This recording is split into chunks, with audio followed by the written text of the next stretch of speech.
Toy too. On TV. I'm recording this. Where are we at? We're in Stonewall, Jackson. Stonewall, Jackson, You right here. near Holiday, Texas. Uh-huh. And I was just asked to identify myself to a police officer. What's your name? I'm Deputy Quick, 706. 706. Okay. Well, yeah. Am I being suspected of a crime right now? I'm just asking what your name, that way I can let them know who's out here. Okay. Are we allowed to be out here? Yeah. Okay. Well, I don't have to identify myself. Okay, sounds good to me. Okay, cool.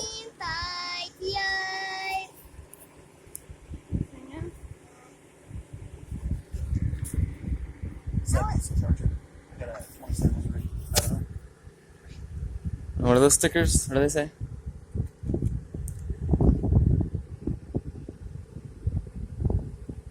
It's going to be Robert Adam 364229 Adam. Again, Robert Adam 364229. Stay on the back. Yeah. Yeah, it seems like every cop that's talked to us always hands out these same stickers to them. Is this some type of program that all the police departments are doing? Are you guys like trained to hand out stickers to little children? I hand them out. I get out and talk to everybody, just chit chat, and see how things are going. Well, no, I was just wondering because you're the third cop in I think the third different state now with these exact same stickers, just slightly different color with different names on them, Uh-huh. and Say Archer County. and with the same exact sort of walk up. You know, how you guys doing? Here's the sticker. You know, it's the exact same thing, so it almost seems like some type of indoctrination. No. It's some sort of maybe brainwashing tactic to get children to be more comfortable with police. I wouldn't say brainwashing, but Well, by it's brainwash- always nice to let the little guys or children themselves know, police are friendly. Yeah, well, we don't necessarily teach them that police are friendly, only because in our experience and from what we see in reality is that most police are actually very oppressive. They're actually very forceful, very aggressive. They usually have very bad anger problems. And they seek to imprison us and put us into concrete boxes and cages. I guess everybody's entitled to their own opinion. Yeah, and then Have I acted like I've been trying to do anything? well, you haven't acted aggressive in any way. The only thing that you've done that's similar to other cops that I've experienced in the last few months is the sticker thing, which leads me to believe once again that police are handing out these stickers to children in order to get them to have a more favorable opinion towards police when they're at a young age to where their minds can actually process what a cop is. It's more just being friendly and letting them know that law enforcement is I guess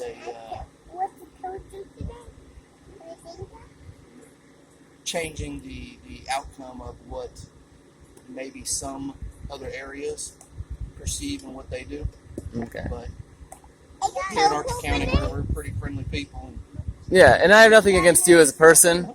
The thing that I have, my issue, I should say, is the legislation, the laws that are being passed in this country, and sort of the freedoms that are being taken away from us. And then you as a cop, once again, it's not you as a person, but you as a cop are then used as the arm for that legislation in order to enforce the laws that the people at the top create. And so, once again, I have nothing against you because you're not the law creator, you're the law enforcer.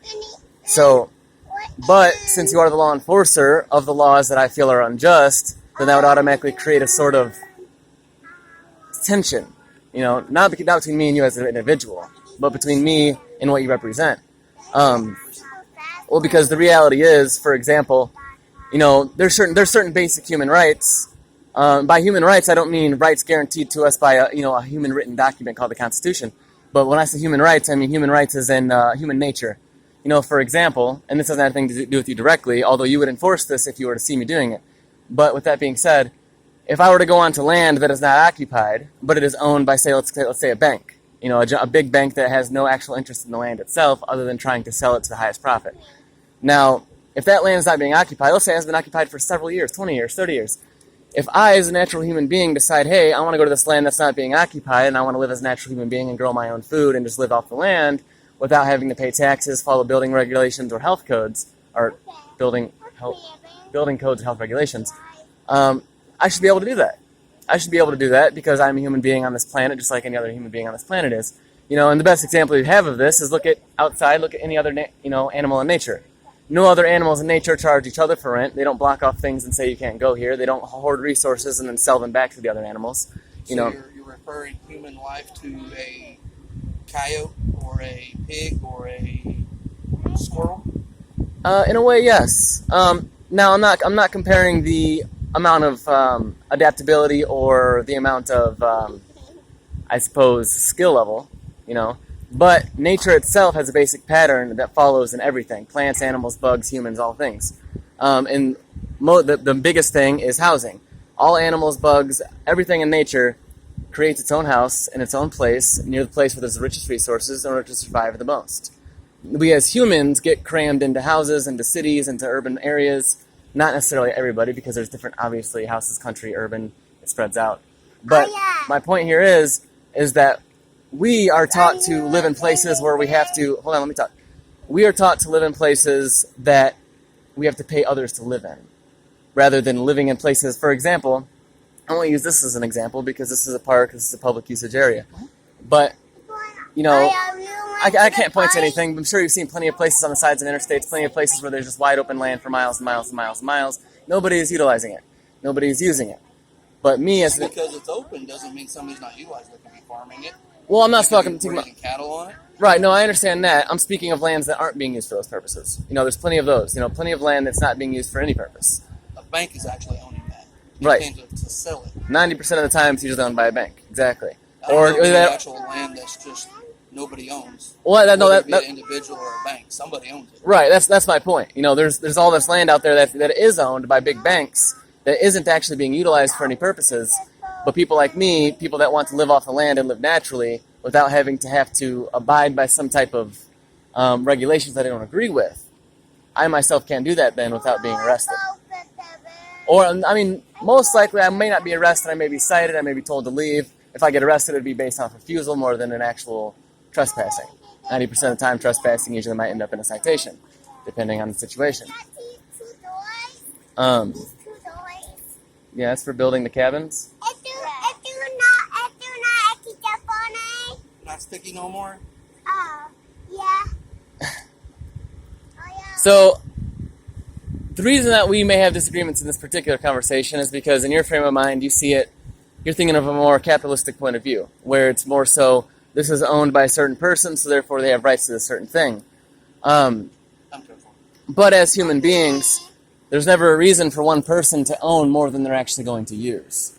So, which is the reason why we have so many people crowded in these city areas, in these small towns where there's so many people per square foot, is because the land's not open to those to use without... I partially disagree with that, because a lot of people that are in those crammed up in those small cities, either don't want to leave the city, and they don't want to go live on the land, so they're making the choice to stay in the city.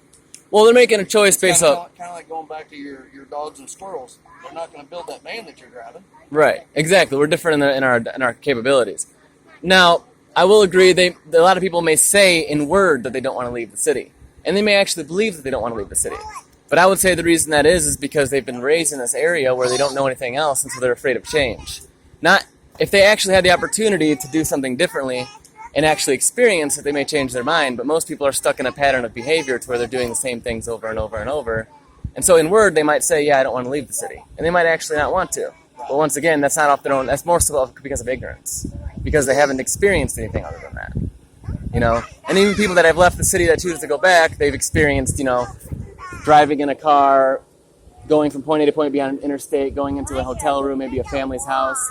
It's inside of buildings, enclosed areas. They still don't go out to nature.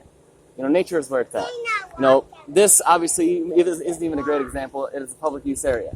But I'm talking about, the small amount of forests that we have left. The places that there's still areas where we can dispersely be. And even dispersed camping itself is regulated in some way. But just being somewhere, just going somewhere out in nature, enjoying the plants, enjoying the animals, enjoying the things, that's not a thing we really have anymore. I agree, and that's why technically I go on vacation just so I can enjoy